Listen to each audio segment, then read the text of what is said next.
Controversial opinion, and it's not the fact that a handful of folks on YouTube don't like it when I use this freckle filter. I think it's silly and I love it. I always wished I had freckles. The controversial opinion is even controversial for me. I keep going back and forth on it, but where I have settled for the moment is that I don't think we should be actually spending very much energy at all worrying about converting Trumpers. Yeah, from where I'm standing, the only controversial thing you said is you're calling these idiots MAGAs. Stop doing that. They're not MAGAs. It's not MAGA. They're just Republicans.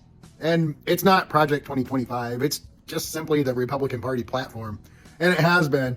They've always wanted to kill the administrative state. They've been trying to do it since they changed the law to prevent FDR from winning the presidency forever. The people who disagree with you about this have to know and understand that there's a much easier target, right? There's a full third of the population who doesn't vote and never has. That would be a lot easier to pull people away from than this other bunch.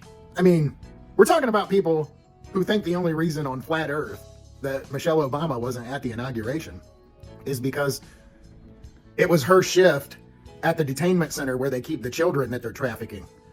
It's probably in a basement of a pizza parlor that doesn't have a basement. You know what I'm talking about. I'm old, and I've done that whole trying to change minds thing before. It never works. And I could shoot you anecdote after anecdote of times I've personally been involved in such endeavors. But here's a more famous one. This is a famous story of someone who knew they were absolutely right and was trying to change minds. It's the story of Galileo Galilei.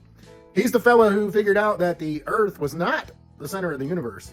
And I mean, he studied it forever and he proved it and he knew he was correct, but the Inquisition, they kind of forced him to recant, and for whatever reason, they didn't do weird and gross shit to him until he died after they got him to reverse his stance on it, and they allowed him to live. Depending on the story, maybe they made him stay in his house until he died. In some stories, he's allowed to leave, but that's not the point.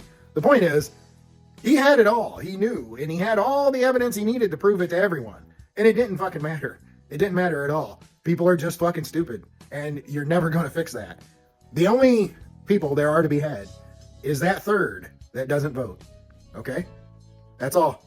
By the way, there's Galileo's middle finger.